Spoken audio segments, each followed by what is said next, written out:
Paulo, aí ele vai chegar aqui e falar, totalmente Gente, boa tarde. Vamos começar então a apresentação no formato PET-ACUT sobre diferentes esquemas de inibidor de bomba de prótons para hemorragia digestiva alta. Começando aqui com o Paulo.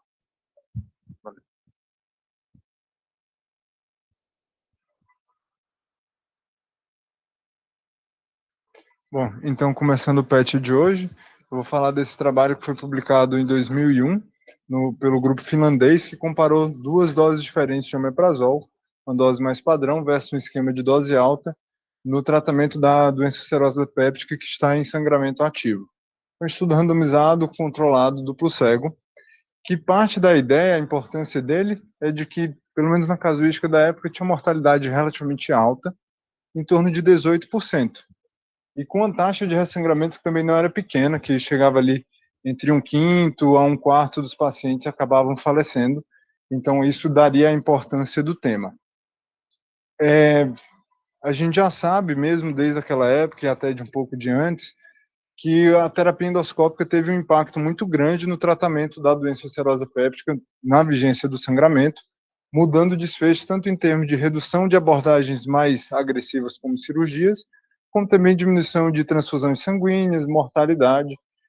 E isso talvez tenha sido potencializado com o uso dos IBPs, também dos antagonistas H2, mas em grande parte os IBPs viraram a parte principal do tratamento farmacológico, com redução de desfechos como mortalidade, ressangramento, número de transfusões sanguíneas, principalmente aqui comparado com o placebo naquele estudo. E a ideia vem também de que talvez a redução da acidez gástrica vai me favorecer uma coagulação mais efetiva. E esse trabalho mostra aqui para a gente, aqui em preto, são os doentes que não tomaram IBP, e aqui, depois de ter tomado IBP em doses crescentes, a gente vê que o pH médio do estômago vai ascendendo. Então, para entender se doses diferentes fariam sentido, é um estudo duplo cego, randomizado, em 2 hospitais finlandeses de grande porte, com alto volume de pacientes, que aconteceu de junho de 94 a dezembro de 96, quando eles estavam recrutando pacientes para o estudo. O que acontecia? Os pacientes que chegavam com sangramento digestivo alto, eles realizavam endoscopia entre 1 e 72 horas após a admissão, e eles avaliavam se tinha ou não úlcera. Os pacientes que tinham úlceras classificadas como Forrest 1 ou Forrest 2 eram incluídos no estudo, os Forrest 3 não entravam. E eles randomizaram esses pacientes para, após a endoscopia, já na enfermaria da cirurgia, eles receberiam um de 2 esquemas. O primeiro seria 20 miligramas por dia durante os primeiros 3 dias, versus 80 miligramas em bolo, seguido por 8 miligramas por hora durante 3 dias, totalizando essas 2 esquemas de doses diferentes. Eles excluíram pacientes abaixo de 15 anos, que tinham câncer, ou que tinham sangramento por alguma lesão de anastomose, de abordagem cirúrgica prévia, que teriam expectativa de vida inferior a 6 meses, ou que já tivessem vigência de algum tratamento antiácido com IBP ou antagonista H2. Algumas definições importantes que ele bota no estudo é que ele considerou como úlcera gástrica lesões em corpo, antro, piloro e pré-piloro com diâmetro maior do que 5 milímetros, ou úlceras duodenais também em região de bulbo acima de 5 milímetros. A definição dele de choque na admissão seria uma frequência cardíaca acima de 100 ou uma sistólica abaixo de 100. E o desfecho primário seria a taxa de ressangramento, que seria a presença de ressangramento necessitando de alguma intervenção endoscópica nova e ou cirurgia ou sangramento persistente. Outros desfechos importantes seria morte e a necessidade cirúrgica. Para analisar isso, ele partiu do princípio que a hipótese nula seria que a dose alta, que era o padrão da época, seria superior à dose regular de tratamento de manutenção, com a hipótese alternativa de que eles seriam, na verdade, equivalentes, era isso que ele queria estudar. Considerando um limiar de equivalência de não inferioridade de 15%, com a taxa de falha de 10%, e para ter um poder de 90 com alfa de 5, eles precisaram de 138 pacientes no total, sendo 69 em cada grupo. Para fazer a análise, eles usaram para variáveis categóricas os testes Fisher ou Q², e quando era cabível, eles analisaram o restante pelo teste T, ou de Mann-Whitney. O fluxograma do artigo é bem complexo de entender, estava meio assim, então eu tomei a liberdade de fazer um fluxograma mais simples e mais gráfico. Então, eles tinham 590 pacientes com HDA, dos quais 314 tiveram doença ulcerosa péptica, sendo excluídos, então, da randomização por preencher os critérios de exclusão, 146 pacientes. Dos 168 que, no fim, foram randomizados, na análise por protocolo, mais para frente, mais 26 foram excluídos por preencher os critérios de exclusão que eles não tinham percebido anteriormente. Terminando com a amostra de 142 pacientes, sendo 73 para o grupo dose baixa e 69 pacientes no grupo dose alta. A tabela 1 mostra para a gente que é uma prevalência mais de pacientes acima de 60 anos, em sua maioria homens, e a maioria deles com fatores de risco mais clássicos para a doença ulcerosa, como presença de Helicobacter em sua maioria, uso de álcool, ou então histórico prévio de já ter tido alguma lesão do trato gástrica, né, ulcerosa. Das características deles de mais relevante, chama a atenção a diferença na incidência de choque na admissão.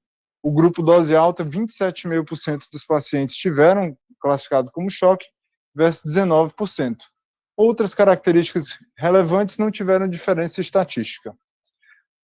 O sítio de sangramento foi muito semelhante entre os dois grupos, sendo relativamente semelhante também sangramentos de origem duodenal versus origem gástrica, e a distribuição das classificações de Forrest também foi parecida, talvez com mais pacientes com Forrest 1A no grupo dose regular de omeprazol. E o que ele encontra é que as taxas de ressangramento foram parecidas, sendo 8% na dose regular versus 11% na dose alta, não atingindo aquela margem de não inferioridade de 15%. Então, a princípio, com um desfecho estatisticamente significativo, apontando para a hipótese alternativa que eles queriam provar. E com isso, eles concluem que a diferença em ressangramento entre os dois grupos de doses diferentes de omeprazol não foi diferente, de forma que eles seriam relativamente equivalentes, pelo menos pelo que ele consegue mostrar na análise dele.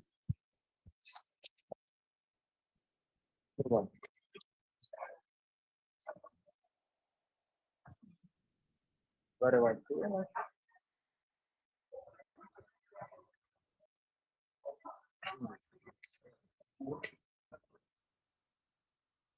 Bom, gente, sou Arthur, sou R1 aqui. Hoje eu vou apresentar esse estudo turco, é um RCT que também compara um regime de tratamento com IBP, no caso do pantoprazol, intermitente versus infusão contínua. Um pouco do contexto, tratamento endoscópico, ele cita que é bem sucedido na maior parte dos casos, cerca de 90% dos pacientes com HDA não varicosa, mas que nem tem aquela taxa de ressangramento, que aproxima um pouco ali da literatura que o Paulo citou, de 10% a 30%, sendo um principal marcador de prognóstico de mortalidade nesses pacientes. E a literatura divergia qual seria o melhor regime de IBP a ser usado nesses pacientes. A pergunta seria qual regime, sendo o intermitente ou o bolos mais infusão contínua, seria melhor pensando em alguns desfechos que eles selecionaram aqui dos pacientes, sendo mortalidade, tempo de internação, a gente vai ver a seguir. O desenho do estudo foi um RCT unicêntrico conduzido na Turquia entre 2004 e 2007. Eles chegaram era um acadêmico do laboratório de endoscopia que randomizava, e eu não entendi muito bem, depois a gente pode discutir como é que eles fizeram o cegamento, né, porque ele aborda que nem o endoscopista e nem os médicos da unidade de saúde, terapia intensiva, que cuidavam dos doentes depois, sabiam do tratamento, mas sendo bolos versus dose em bomba contínua, eles não explicaram muito bem como funcionou isso.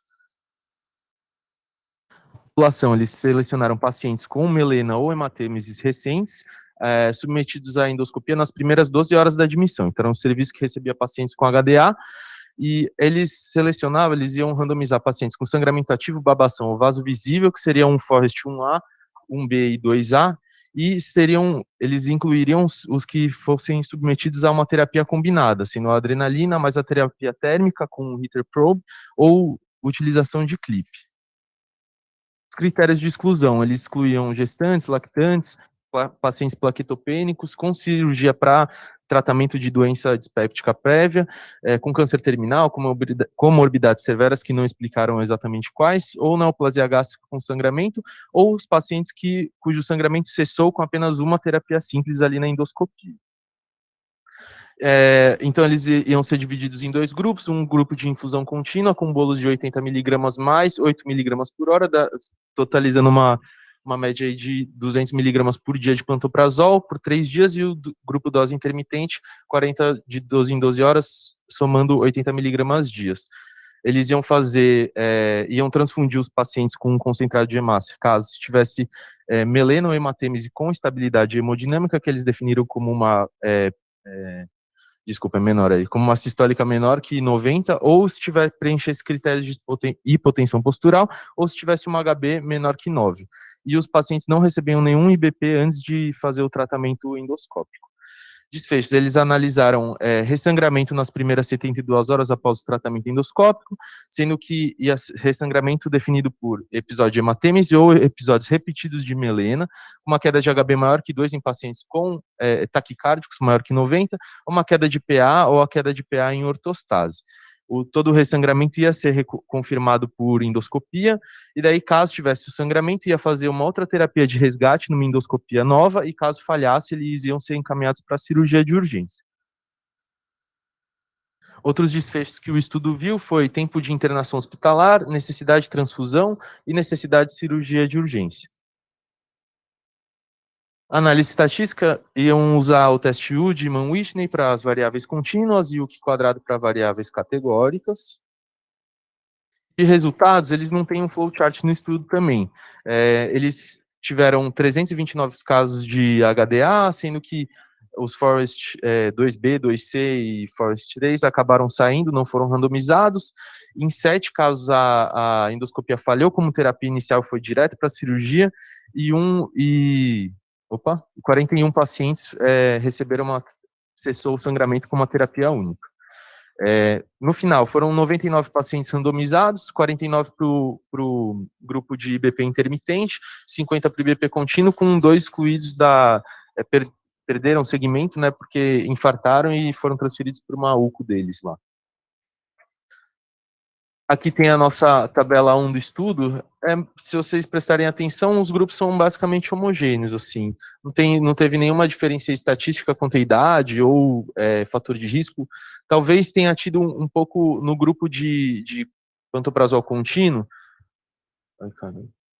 Eu ia apontar. Um pouco mais de melena junto com hematêmese, mas nada significativo estatisticamente, assim como fatores de risco, tipo de localização da úlcera, a gravidade da úlcera, também o tipo de sangramento, né? Presença de H. pylori também foi parecida nos 2 grupos. De resultado, eu demorei, mas não tinha 2 slides disso. De resultados aqui em relação aos desfechos, tempo de internação não teve diferença significativa também, necessidade de transfusão, nem cirurgia, nem incidência de ressangramento, e, enfim, no final, vocês verem aqui, não teve nenhuma diferença significativa entre os 2 grupos. Foi um estudo que acabou sendo neutro e comparando o bolos versus intermitente, meio que os pacientes tiveram mais ou menos o mesmo desfecho para o que eles tinham se proposto a estudar. Bom, então, sobre discussão e conclusão, estudo sem diferença entre os grupos, vale salientar só que o IBP intermitente, o grupo, né, recebeu 2,5 vezes menos pantoprazol, e que o grupo intermitente, o regime intermitente seria mais prático, não requer bomba, e pensando em custo-efetividade, seria melhor você dar, pensando que teria o mesmo desfecho, seria melhor você dar 2 doses de pantoprazol, que você fazer um bolos e deixar o paciente com uma infusão contínua o tempo inteiro. Acho que é isso.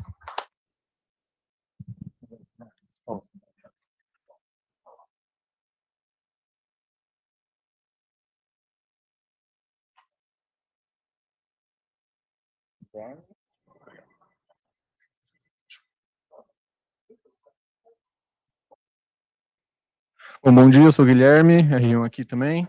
Vou apresentar hoje um artigo aqui feito na Itália, lá em 2008, que também é alta dose versus baixa dose de BPs após a terapia hemostática em pacientes com HDA por úlcera péptica.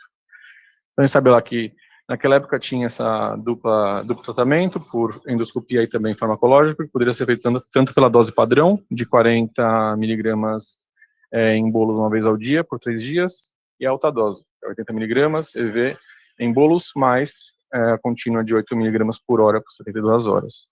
Os guidelines da época, lá na década de 2000, eles recomendavam a utilização da terapia de alta dose, exatamente pelo racional de promover essa estabilidade do coágulo pela manutenção do pH gástrico menor que 6.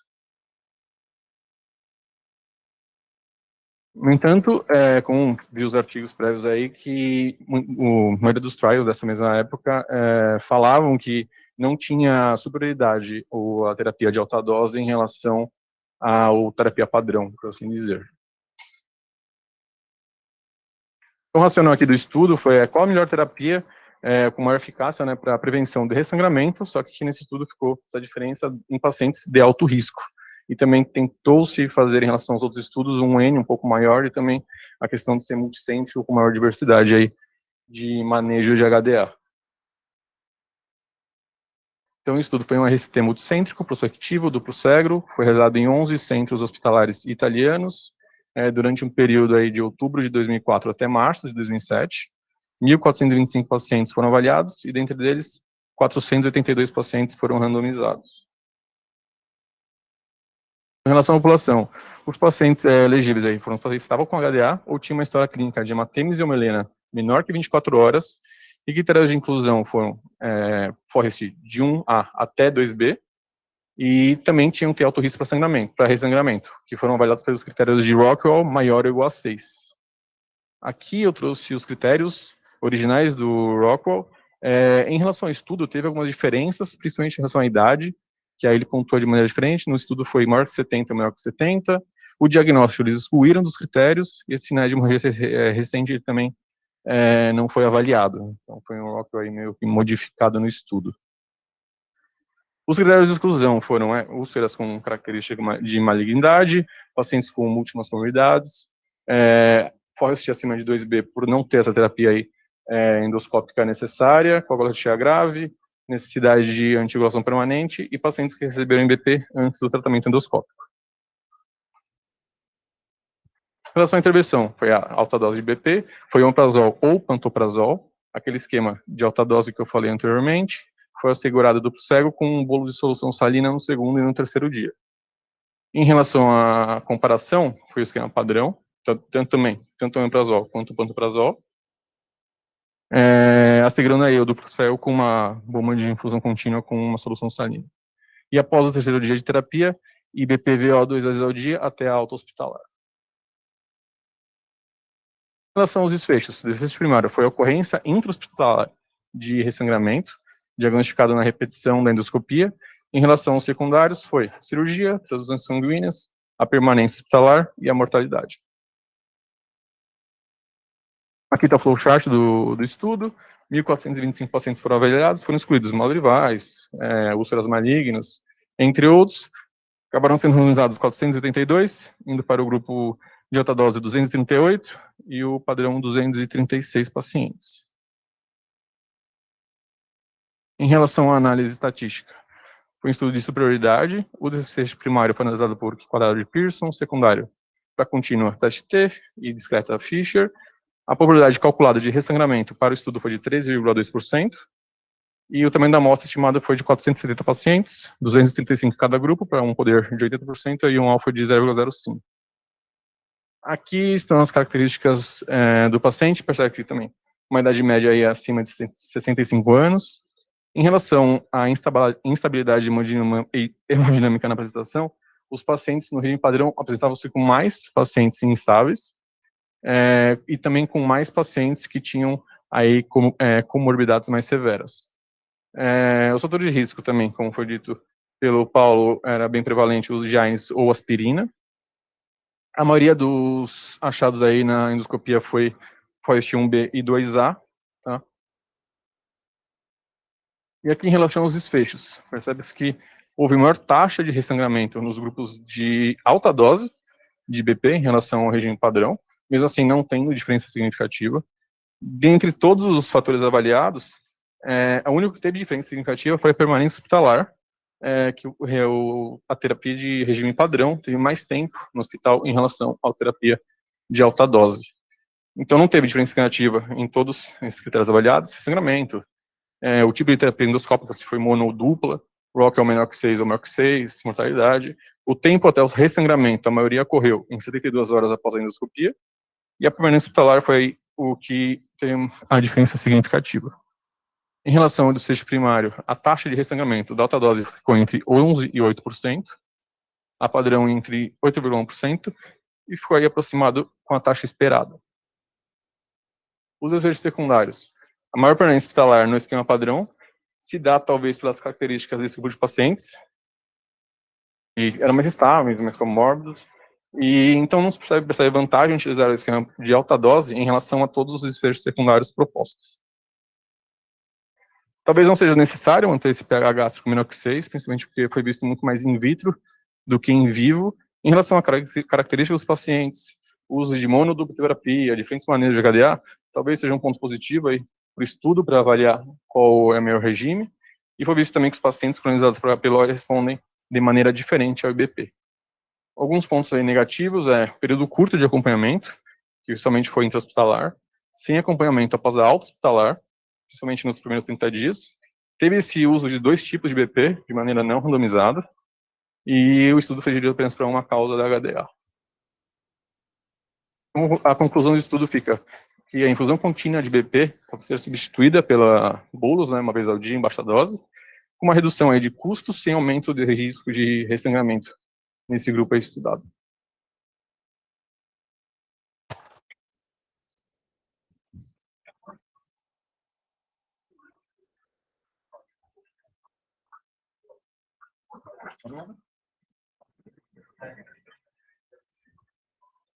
Então, dando continuidade ao PET, eu vou apresentar esse RCT, que foi publicado no Jornal Britânico de Cirurgia em 2011, e compara também a dose padrão de omeprazol com altas doses em pacientes com úlcera péptica com alto risco de sangramento que já tinham sido submetidos à terapia endoscópica prévia.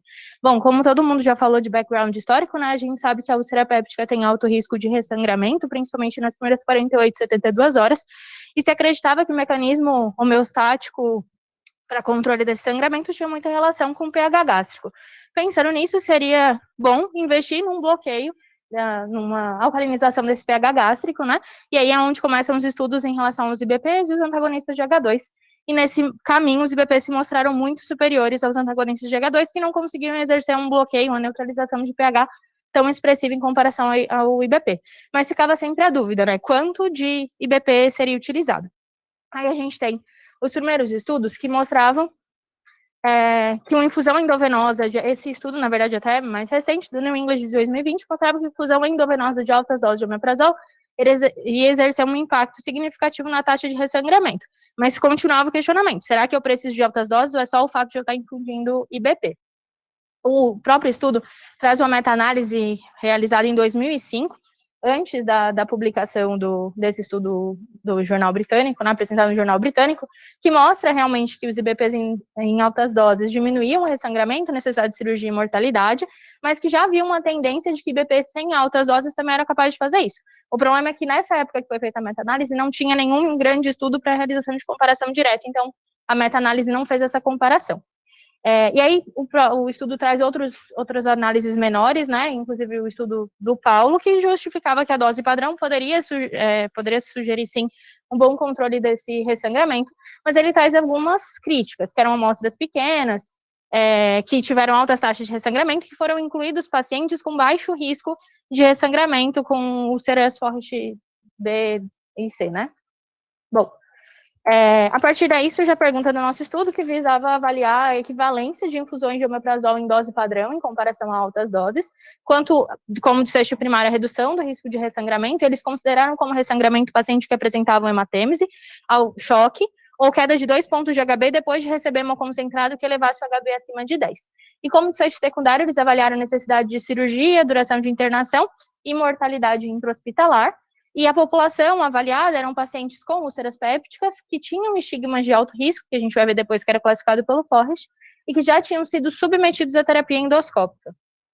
Bom, continuando, então, foi um RCT prospectivo de centro único, realizado em Singapura, duplo cego. A análise foi por protocolo e era um estudo de equivalência também, assim como o do Paulo.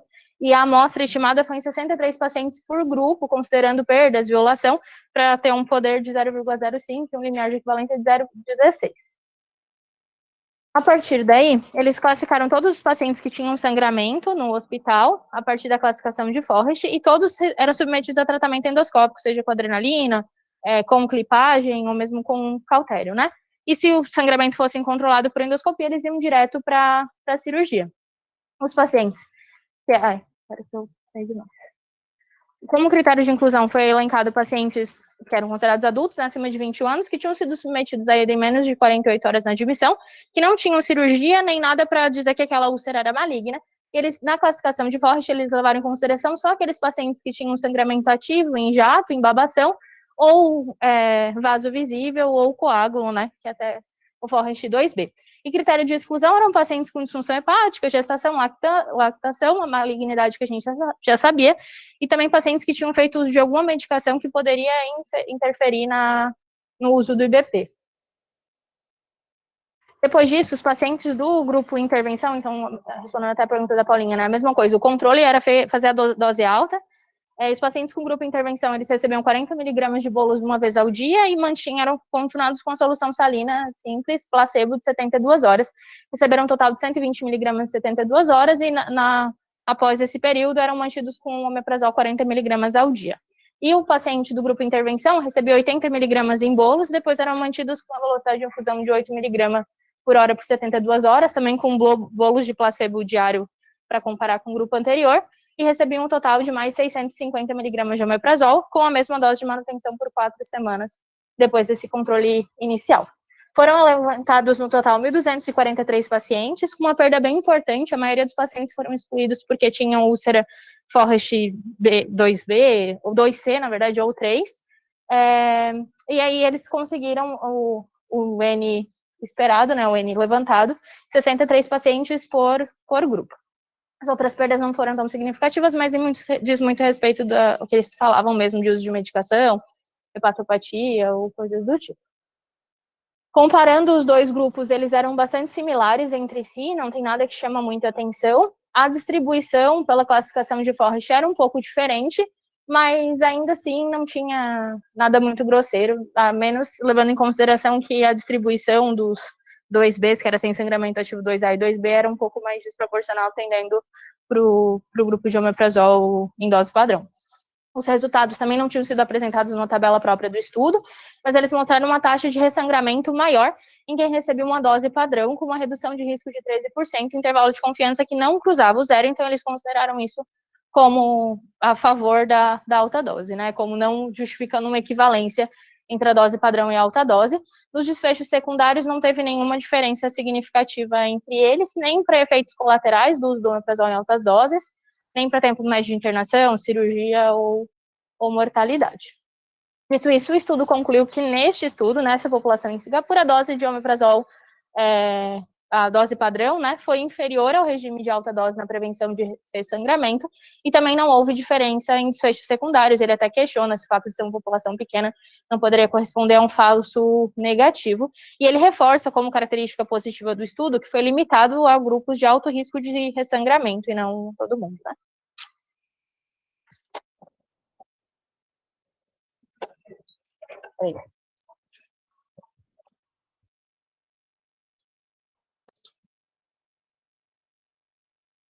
Gente, o meu, então, eu vou falar de uma meta-análise da Cochrane, uma revisão, e uma meta-análise de 2013, que tenta englobar aí todos esses estudos que a gente acabou de discutir. Tá um pouco extenso, eu tentei sintetizar aí das coisas que eram mais importantes da conclusão da revisão. Então, primeiro, a gente já falou tudo sobre isso, mas principalmente que a hemostasia gástrica, ela é inibida pelo suco gástrico quando ele está em acidose, né, com pH principalmente de menor que 6, a gente sabe que a agregação plaquetária fica restrita, todos os fatores de coagulação ficam menos funcionantes.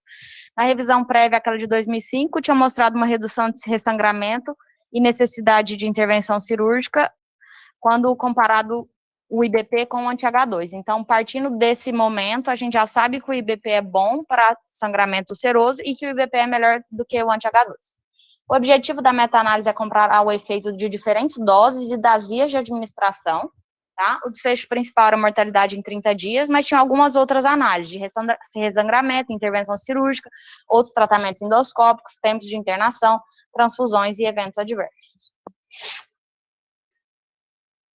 Então, eles pegaram só RCTs, tá, que comparavam pelo menos 2 regimes terapêuticos. Tinha que ser sangramento agudo por úlcera ou outras causas, mas naquele trabalho tinha que estar separando os dados para eles conseguirem extrair apenas os sangramentos por úlcera e avaliavam pelo menos um dos desfechos de interesse, que é aqueles que eu citei no slide anterior.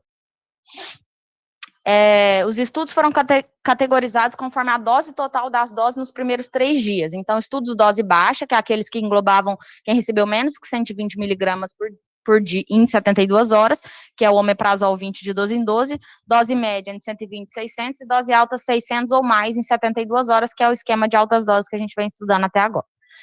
O risco de viés foi pelas ferramentas recomendadas pela Cochrane. Os desfechos foram comparados por risco relativo em intervalo de confiança 95%, heterogeneidade de maneira padrão, que quadrado e quadrado, os funil plots para viés de publicação, e fizeram análises secundárias de população asiática ou não, via de administração, modalidade da infusão contínua intermitente, qual tipo de BP, risco de viés e local da úlcera. Depois da exclusão das duplicatas, ficaram 1.200 estudos, aí a maioria foi excluído porque não era RCT, ficaram com 77 ao todos, depois ainda excluíram, aliás, agora que excluíram os que não eram RCTs, o que não tinha nenhum dos desfechos de interesse, e aí ficaram com 22 estudos, tanto para revisão quanto para meta-análise, então 22 RCTs. Esse aqui é um gráfico que eles põem do risco de viés dos trabalhos, só chama atenção, tinham vários vieses, né, que eles analisaram, seleção, de detecção, de performance, por conta de cegamento, de atribuição, de publicação, chama atenção só o alto risco de viés de cegamento, porque 19 estudos não garantiam cegamento. A análise principal do estudo era comparar aqueles que usavam dose alta aos que usavam dose não alta, então os que usavam mais 600 nas 72 horas e os que usavam menos que isso. Eles não tiveram nenhuma diferença em mortalidade, ressangramento, necessidade de cirurgia, outros tratamentos endoscópicos, tempo de internação hospitalar, nem transfusão. Então, isso aqui já é o primeiro resultado da meta-análise. Eu só chamo a atenção para vocês prestarem atenção aqui, que é uma coisa que ele ressalta no final, que então, para ressangramento, o risco relativo de 1,27, um intervalo de 0,96 a 1,67. Já já a gente volta nisso. Ele põe vários inúmeros gráficos no trabalho. Esse aqui, por exemplo, então, é o grupo alto, mais de 600 contra menos de 600, em relação à via de administração no grupo dose não alta, porque o grupo alto sempre foi EV, a maioria em bolos, também não teve diferença em nenhum dos desfechos, mortalidade, ressangramento, cirurgia. Agora, o tipo de BP no grupo dose alta, também não teve nenhuma diferença em mortalidade, ressangramento, tempo de internação, necessidade de outros tratamentos endoscópicos. Lembrar que esses primeiros é sempre só comparando aqueles que tiveram acima de 600 nas 72 horas ou abaixo de 600. Agora, os demais grupos na comparação de dose alta versus não alta, eles tentaram ver se pacientes asiáticos, se tinha alguma diferença, não tinha, se local da úlcera gástrica ou duodenal também não tinha, e modalidade de infusão, em bolos ou BIC, também não tinha diferença. O grupo dose alta, lembra que eu já falei sempre, foi em BIC. Dose alta é acima de 600. Fizeram análise de sensibilidade também, outras análises, né? Então, um grupo que usava dose alta, mais 600, com dose baixa, que é aquele menos 120, também nenhuma diferença nos desfechos. Dose alta versus dose média, que é aquele intervalo, também sem diferença. Intervalo entre 120 e 600. Ainda outras análises de sensibilidade, dose baixa versus dose não baixa, ou seja, dose baixa versus dose média ou alta, também sem diferença. E dose alta versus dose não alta também em pacientes só de alto risco, que é o parecido com o estudo que a gente acabou de falar, também não teve diferença aqui na hora que joga para meta-análise. Fizeram análise pós-hoc para tentar ver também, estudos que comparavam 2 tipos de dose, eles separaram na dose cumulativa de 72 horas, as doses mais altas com as doses mais baixas, e também não teve nenhuma diferença em nenhum dos desfechos, mortalidade, sangramento, aqueles que a gente falei toda hora. Então, um pouco de heterogeneidade, foi a única coisa do estudo que teve heterogeneidade. E também a pós-hoc para ver em relação a endovenoso e via oral, também nenhuma alteração que foi significante.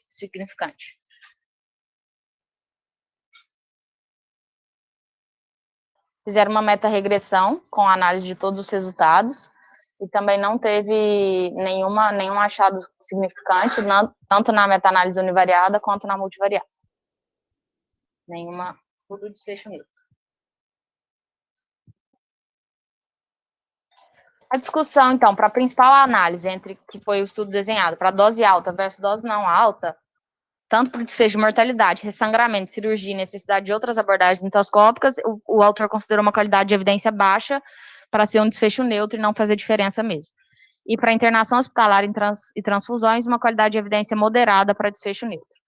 Todos os subgrupos e análises, mesmo as pós-hoc, mostraram resultados similares a esses, né? Análise de estudo pequeno, eles acharam alguma simetria com uma tendência a favor de doses não altas, e o que ele cita, que ele reforça, é aquele intervalo de confiança, que aí ele faz uma segunda análise, de que para ressangramento, quando você usa a dose mais alta, talvez você tenha 2 eventos de ressangramento para 100 pacientes tratados com a dose alta. Então, seria um intervalo de confiança no qual eu usar a dose alta, eu diminuo no máximo 0 vezes a chance de ressangramento, mas posso aumentar em até 5 vezes a cada 100 pacientes tratados. E, apesar dessas observações, o autor julga os achados como sem plausibilidade e conclui que não tem evidência suficiente para concluir superioridade, inferioridade ou equivalência nas doses altas acima das doses baixas no doente com úlcera pélvica.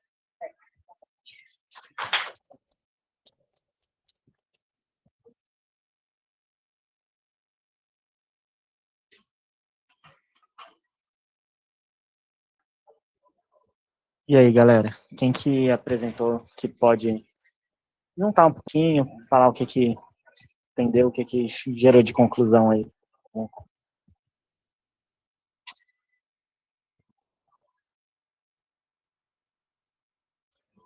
Eu acho que fica claro, assim, que pensando no ponto de vista de metodologia, a meta-análise ali, a mais recente, que foi a que eu discuti, seria aí o resultado um pouco mais refinado do que quase todos os outros trabalhos, que uns eram unicêntricos, outros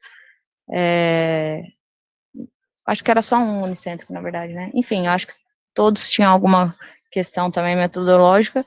Talvez realmente fica claro que não faz muita, que não é superior usar a dose mais alta, mas também não é errado, porque era uma coisa que eu não costumava ver, a gente aqui não faz, né, essa dose mais alta de pôr em bomba de infusão.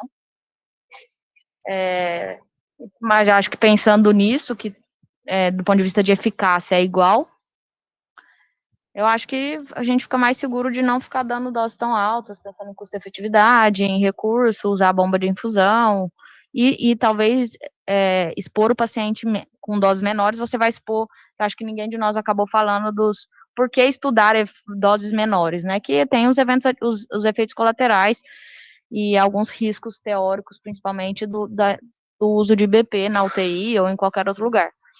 Então, talvez a gente usar menos, talvez faça mais sentido, já que a eficácia é igual. Não sei, acho que essa é a minha conclusão.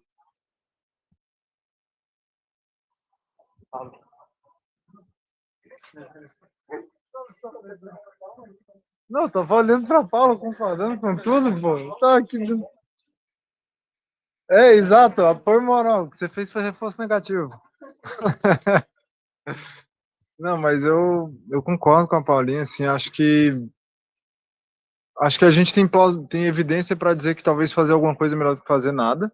Tipo, os estudos que compararam o omeprazol com placebo, acho que isso aí foi meio que a maioria do que a gente viu, ele foi meio que unânime mostrar que era, o que o pessoal mostrou nas retrospectivas.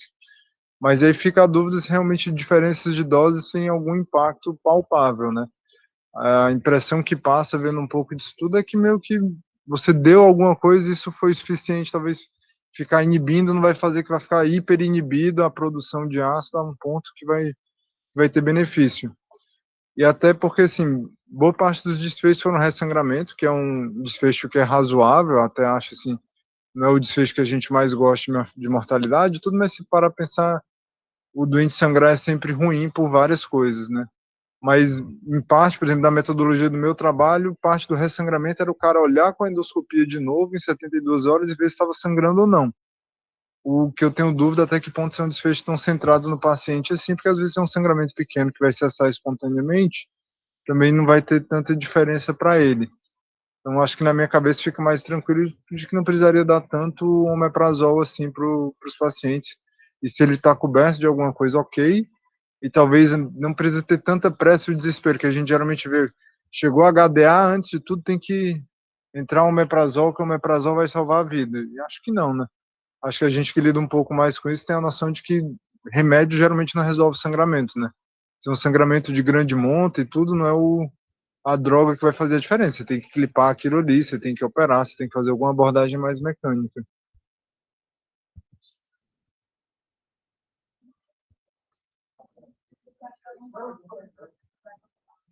Assim, de curiosidade, é que nós vamos em vários médicos que trabalham em pronto-socorro ou em UTI fora. Como que vocês prescrevem? Eu acho que deu para ver que nada está certo nem errado. Só de curiosidade, eu queria saber como vocês prescrevem, começando pelo Pedro Ford. Quer fazer em etapa? Vamos lá. Amiga, pra você. Se prescreve 20 uma vez ao dia. Pode ser, vai. 20 de 12 em 12. Alguém dá 20 de 12 em 12? Eu já. Não. 80 de... Eu faço 80 agora e 80. Então, quem faz a mesma vibe que a Paula? Então, o paciente chegou, você pegou o plantão. Hemorragia digestiva alta, você fez a endoscopia, é um Forrest 1A, um B, um 2A, o que foi estudado em quase tudo isso, até 2B. Quem vai lá, faz um 80 e depois coloca 80 de 12 em 12? Levanta a mão.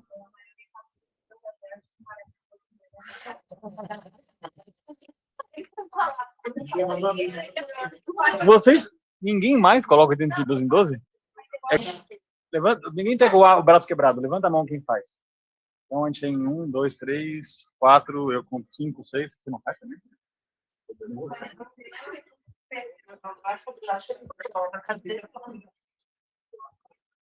Quem? Não, mas eu gostei. Ele fala de que Quem faz 40 de 12 em 12 de rotina? Mais gente, 1, 2, 3, 4, 5, 6, 7. Deu um 6 contra 6? Menos que 40 de 12 em 12 alguém faz?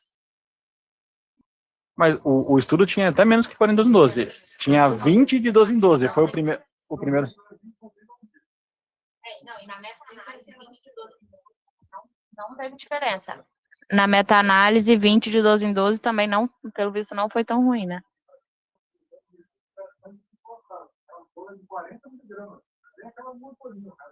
Teve alguns trabalhos que foi oral, né? Eu acho que o comprimido tem de... o meu, ele englobou tudo isso. O oral, né? Então, esse eu nunca faço. Oral eu nunca faço. Mas quando eu fui ver a meta, primeiro que quando eu fui ver a meta-análise, eu falei, nossa, quem caiu com essa? Aí eu olhei e falei, Paula, nossa, essa maldade. Aí, porque realmente, na hora que eu olhei, eu falei, nossa. Mas aí uma coisa interessante, que eu falei, o que ele considera dose alta versus dose baixa? O nosso 80 de 12 em 12, dos nossos 5, 6, não de todos nós, pelo visto, ele não entrava no grupo dose alta. O grupo dose alta tinha que ser mais... Porque se o paciente chegou, você vai...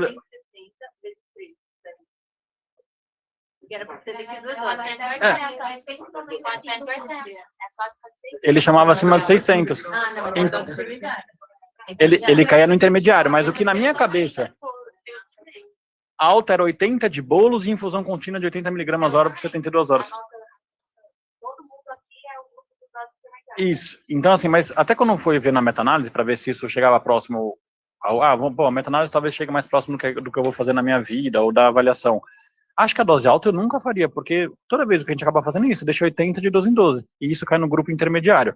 Então a dose alta teria que ser obrigatoriamente um bolo de 80 e uma infusão contínua, ou mais alto do que a gente faz, talvez colocar uma mais no meio, sei lá, uma dose extra no meio.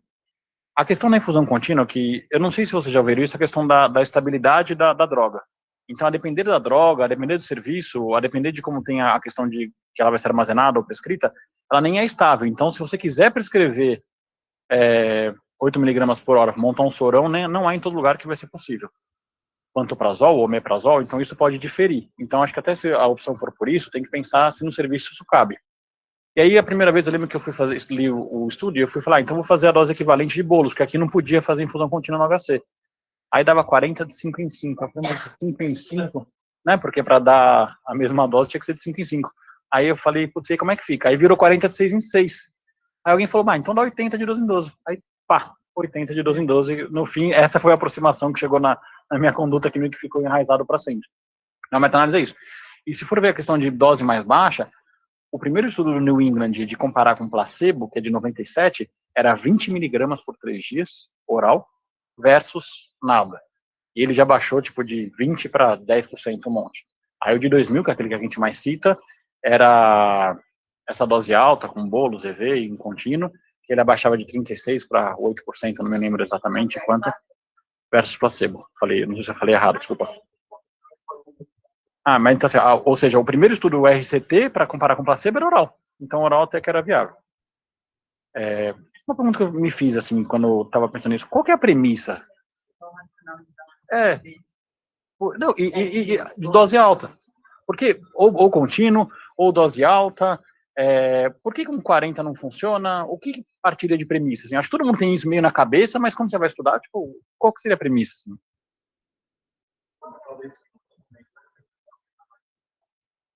Então, fisiologicamente, quanto maior a dose, então a gente podia dar um pulso de omeprazol, né? Para inibir isso. Alguém chegou a ver qual? Eu não sei como que é a forma. No estudo ele cita um pouco da farmacocinética e toda essa relação tanto do omeprazol quanto do pantoprazol. Eles falam que ninguém chegou em um consenso ainda em relação a essas variáveis da farmacologia disso. Pensaram que meio que ignoraram isso e aí. Até 2000, foi 2008, né? Não sei se agora já descobriram alguma coisa.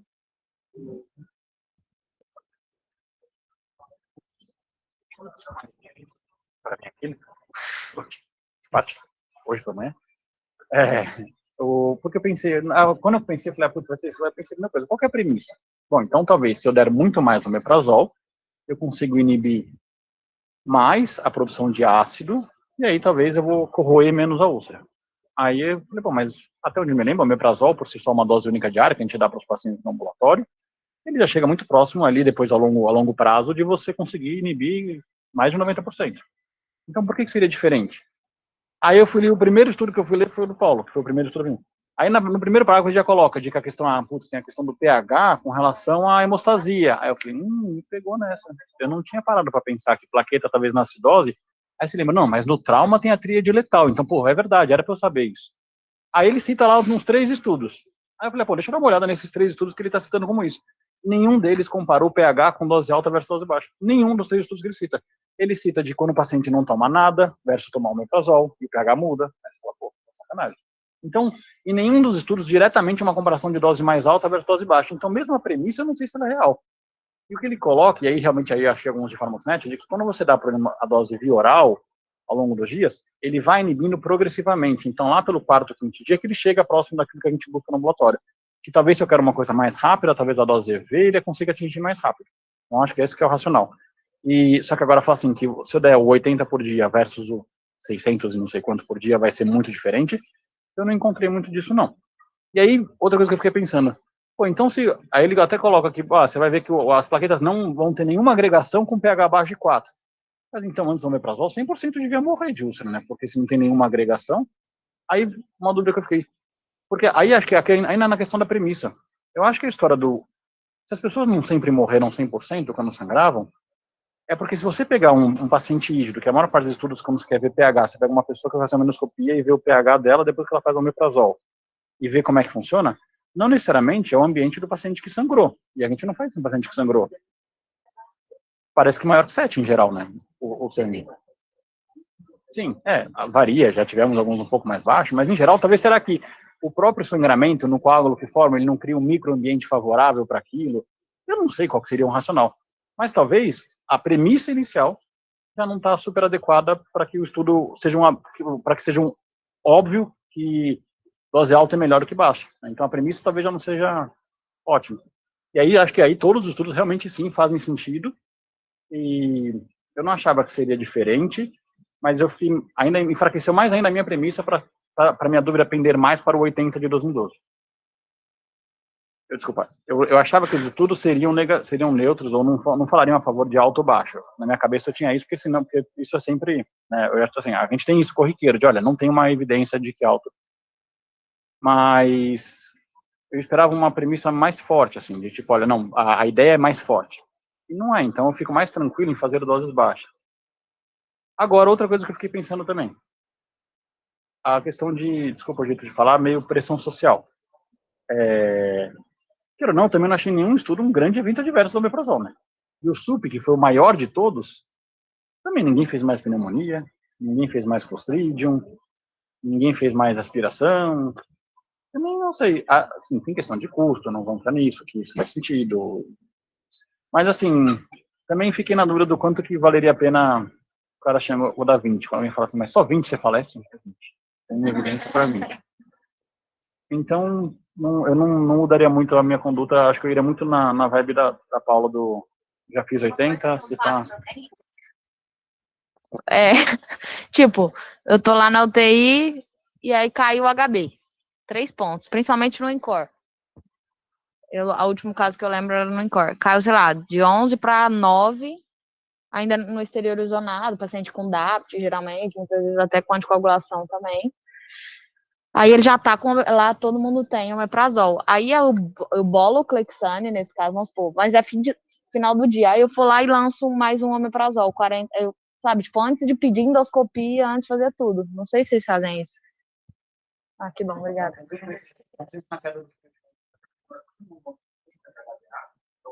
Foi isso. Mas assim, eu não corri pra fazer endoscopia, mas eu falei, quer saber, tipo, porque não ia fazer naquela hora, ia ser só no outro dia, eu achava que tudo bem, não tava chocada, não tava nada. Aí, mas eu mandei uma dose a mais ali. Da endoscopia, isso me chamou até, foi bom isso pra mim também, positivo. Pra saber.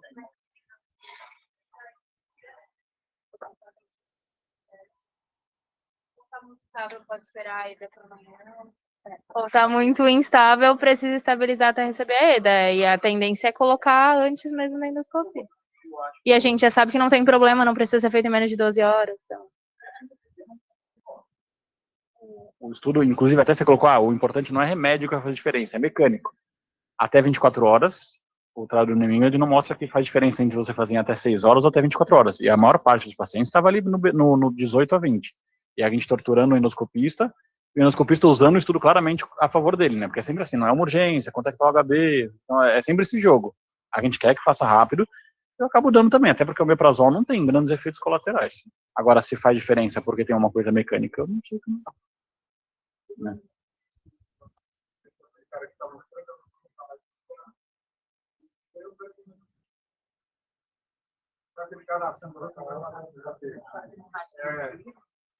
Boa pergunta, eu preciso rever. Eu acho que hipotensão não era critério de exclusão. Eu acho que choque não era critério de exclusão, mas eu não sei se alguns têm assim, ausência de choque, mas uma indicação clara da endoscopia que aí entra no subjetivo. Eu não sei dizer o certo aqui. Por quanto tempo vocês fazem essa dose mais alta aí? Porque tem 3 dias, tem 4 semanas ali nos estudos.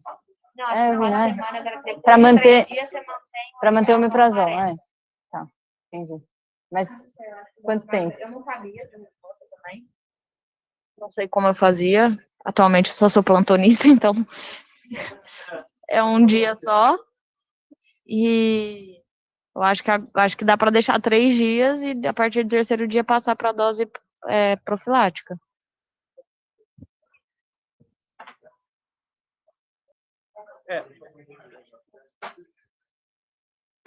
Não, e tem a questão, depois olhando a questão da farmacocinética, por causa da ideia lá do porquê, lá pelo terceiro ao quarto dia, se você fez dose alta ou dose baixa, você começa a inibir, então você começa a chegar próximo. Então deixou os 3 dias, depois a dose, o 40 uma vez ao dia, teoricamente ele já conseguiu inibir a maior parte, a produção na maior parte dos pacientes.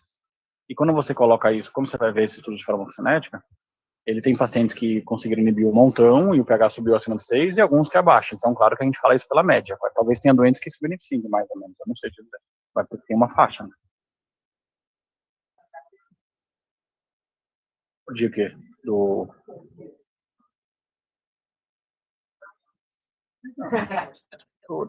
que me angustia na prática é da EV e integral. O resto não. Eu falo, geralmente. Você muda para integral. Então, assim, assim, pra mim, 40 de 12 em 12, 80 de 12 em 12, não me incomoda. Eu deixo de 12 em 12 no momento que sangra. O que tiver na prescrição, em geral, eu não mudo. Não acho que me incomoda para mudar. Quando deu o terceiro dia, eu passo para integral e deixo isso daí. Aí ele vai de alta com aquele refrigerador de toda a internação na UTI. E aí ele tem que ir atrás do porquê que ele teve a úlcera, e por aí vai, que é uma coisa que a gente não faz na UTI. Ele fica durante toda a internação. Isso é minha conta.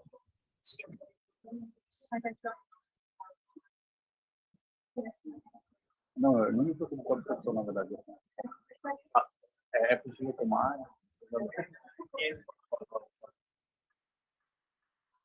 Aí até o que o Guilherme trouxe, assim, a diferença, até no estudo, acho que foi no do Guilherme, ele, no estudo no centro italiano, como não era estudo financiado, ele deu um ou outro porque era o que tinha disponível em cada serviço. É que o N era muito pequeno para você conseguir fazer análise de subgrupo. Na verdade, todos os N são muito pequenos, né? E até a meta-análise, ela deixa isso bem claro, né? De que você não tem como garantir que realmente foi bem, assim, N super pequeno e que o cegamento é difícil de fazer, porque tem que ser bem quadradinho para conseguir deixar isso.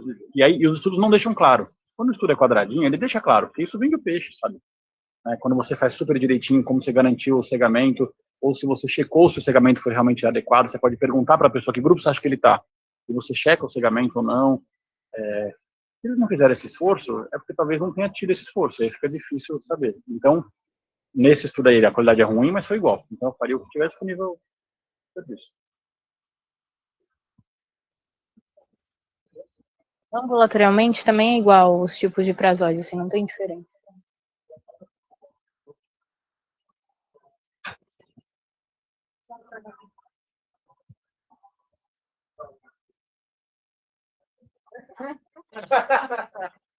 Eu só falando em preço, quanto que tá cada um? O Enteral, o comprimido do omeprazol saía 4 centavos para HC e EV R$3 e alguns centavos. E o pantoprazol, os R$3 e alguns centavos. Bem parecido.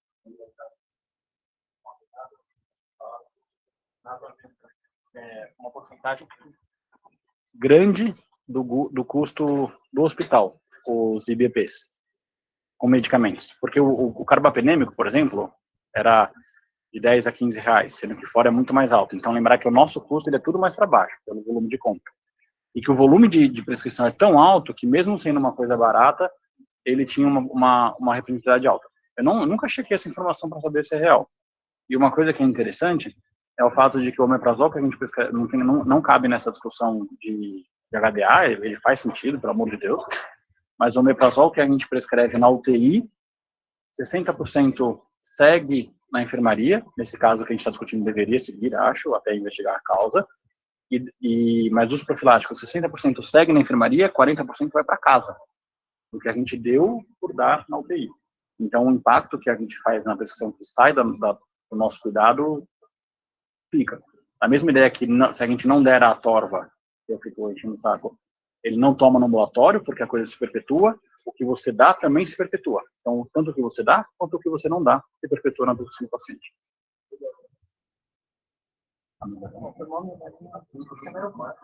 Ou você tira, ou ninguém mais tira.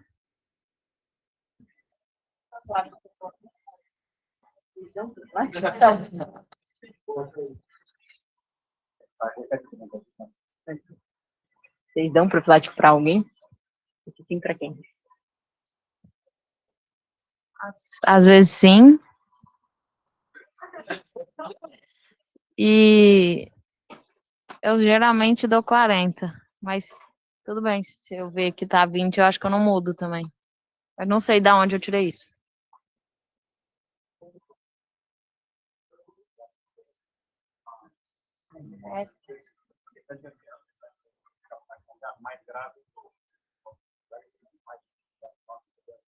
Tá bom, então fica para um próximo tempo. Beleza. Então, Paula, você já vai ficar com a revisão da conta.